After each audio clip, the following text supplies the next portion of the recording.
Hi everybody, it's your girl Pjamma from Pjamma Life.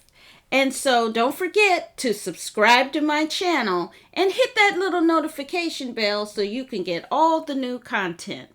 Today we are reviewing Hillbilly Elegy by J.D. Vance and Hillbilly Elegy on Netflix. Here we go.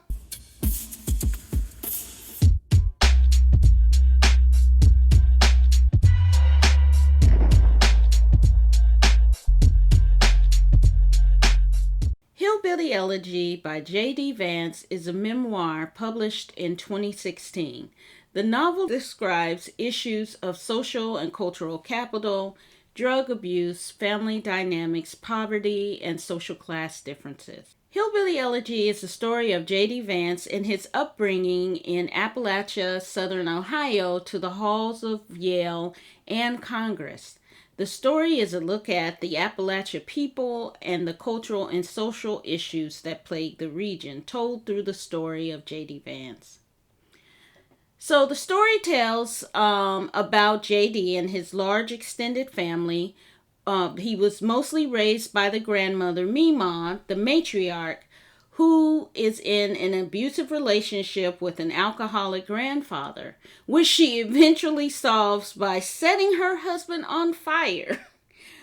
She told him she was going to set him on fire, and she did. So this kind of displays the kind of physical abuse and alcoholism, as we see with the mom Bev, who goes from man to man trying to escape her life, but also trying to provide a father figure for her kids, but is an addict who is self-medicating her undiagnosed mental illness. Bev is both physically and emotionally abusive to her kids, and she never fully heals from her trauma from childhood and her growing emotional illnesses. He has a sister, Lindsay, who is his rock in the family, and she decides at a young age to get married and immediately leaves home after high school and builds her own successful life while still being a support system for JD. Now, in the book, he describes different scenes of their home life, and after a particularly horrible incident with the mother, Mima takes JD from Bev and raises him, and through her caring and nurturing, shows him the importance of education to change his life and his social standing, and how she sees the importance of education. After seeing how much she and others have sacrificed for him to get him on the right path, he studies hard and then he graduates from high school. One of the more interesting parts of the story is when JD goes into the military, partly for the opportunity and partly to escape the region. It's his time in the Marines that really teaches him the skills he needs to function in society, such as how to eat well, to take care of yourself, how to handle money, how to pay bills, how to work, and defeating the learned helplessness that was ingrained in him from living in the region and from growing up in poverty. Now, JD qualifies to go to Ohio State for his undergrad, and then graduates very quickly from undergrad and chooses to go to Yale University for law school. But once he gets there, he comes smack up against his lack of cultural capital or the cultural skills needed to move from one social class to another at an Ivy League university. And there he finds his wife, Usha, who's a beautiful Indian American woman who teaches him the skills he needs to function in the world of elites, but also shows him another way of being in the world, a kinder and more gentler way to be an adult in his life. And so it concludes with how he finished Yale and he gets a job with a congressman, then goes to work in a law firm, and then writes the best-selling novel Hillbilly Elegy. So it's a really come-up story. J.D. Vance, I felt, did a really interesting job in telling the everyday life of a young teenager, a young white teenager living in poverty and struggling with parents who are addictive and abusive. And I really enjoyed this story. I thought it had a lot of parallels to different things that I might have gone through. And I thought he brought in not just his story, but a really interesting description of the region, but also brought in statistics to help tell the story. And many of the points he makes about lower socioeconomic class and kind of the class warfare going on right now are important to understand about what divides our country. However, the book has drawn a lot of criticism, and many have pointed out that really he actually grew up most of the time in the suburbs of Cincinnati, Ohio. And at times his family had done very well in life and were solidly middle class or even at a higher social standing. And that maybe some of the things he talks about maybe didn't always apply to his life. And I also don't think that he really understands or really reflected enough on how his white male privilege allowed him and helped him give him a leg up on society that many other poor and minorities don't have. I mean, he got into trouble. He did some real criminal activities, but there he didn't have any juvenile record after his crimes, even though he was arrested, or how his privilege kind of helped him get in the door of an elite school and be able to interview with these very elite law firms. And so I don't think he really talked enough about that in the book to really give him some self reflection. And I also thought it really promoted the old stereotype of the bootstrap mentality. If you just pull yourself up by your own bootstraps, you will succeed at life.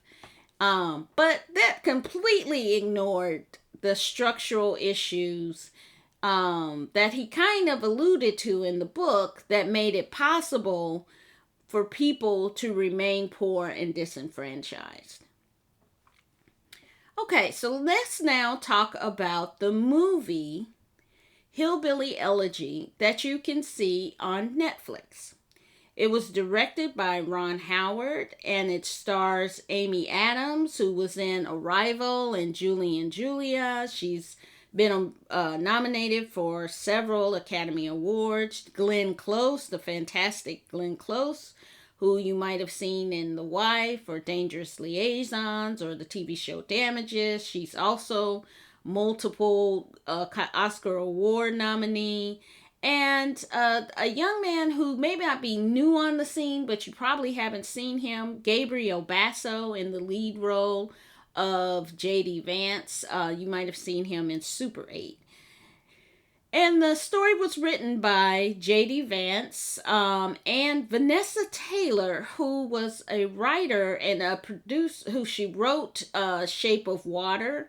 And she was also a writer and executive producer on Game of Thrones. So this is a heavy hitter cast and director and writer. And so the movie is about J.D. Vance's childhood from a poor kid in Appalachia and how he made it to Yale Law School. And his childhood is told in a series of flashbacks and montages of how he got to Yale and meeting his future wife. And the story is also about the family dynamics of the women in JD's life and their struggles with abuse, addiction, and poverty. So what are some of the difference between the book and the movie?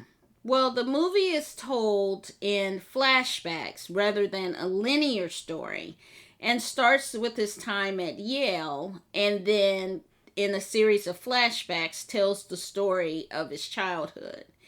And then also the family in the book was more middle class than at times the story makes it out to be. The time in Appalachia is only told as a short scene, a very short scene at the beginning, but plays a much more involved role in the book. And there's also not hardly anything given to his time in the military, which was a very pivotal part of his development as an adult. Let's look at the movie pastiche and what the movie got right and what the movie got wrong. So I thought that the movie did a really good job in staying pretty close to the scenes in the source material, but maybe too close because this is part of what the movie got wrong. I think that in trying to tell the story, because J.D. Vance was also one of the writers, I think they tried to bring in too much of the book, but then not enough when it was edited. And so it really didn't have a cohesive narrative throughout the story. It was more of these kind of flash scenes than really a cohesive story that you could understand the context of where he came from and what made him into the man he eventually became. And with this caliber of people involved, Ron Howard, Glenn Close, Amy Adams, Vanessa Taylor, this should have been a much better movie than what it was. I mean, it was kind of all over the place, and it tried to stick too closely to the source material, but didn't go far enough, and it was kind of boring in places, and it was long, like 2 hours, so I think there just needed to be a lot more in the editing room. And then it also really glossed over his life in the rural Rust Belt and what the loss of the economy has done to the people. The writers, it seemed like, really didn't understand the subculture and instead trotted out a bunch of stereotypes, and they didn't take his culture very seriously. And the most important section to me that they really missed on, as I said before, was, and what would have made it a better story, if you're talking about social mobility, then his time in the military and how the military was able to teach him the social and cultural skills he needed to make it in college and to lay a foundation for him. And the movie seemed confused, as if it were an origin story or an homage to the grandmother and the mother and the women in his life, but neither of it worked fully. And so it became more of a story about mental illness, abuse, and addiction rather than a social mobility story, which to me would have been more interesting. So would I recommend the book over the movie? Well, I would definitely recommend the book over the movie. I don't think the movie was as terrible as people are saying, but the book gives a lot more context as to why he made the choices that he made. And seeing as how Ron Howard was Opie Cunningham from Mayberry and kind of grew up with these storylines, he should have done his homework on this culture and done a much better of describing the particular subculture and in a more nuanced and intelligent way, rather than relying on old stereotypes and lazy storytelling. So for my final review, I enjoyed the novel, but I just felt like the movie was average. The movie to me was a mediocre pastiche of the memoir and a character study. And if this is supposed to be tell the story of white poverty in America, this ain't it. So my final review I give it a meh. So where can you find Hillbilly Elegy? You can watch Hillbilly Elegy on Netflix. And you can read Hillbilly Elegy on all of the social ebook platforms on Hoopla, on Amazon Kindle, Apple iBooks, Barnes and Noble Nook, Google Play, Kobo, or you can check it out at your public library, the best place for books. So that's it. And I hope you liked my review. And if you did, please give me a thumbs up, subscribe to my channel, and hit the bell so you get notifications of when new videos are available. And as we like to say, art is too important not to share. See you next time. Bye.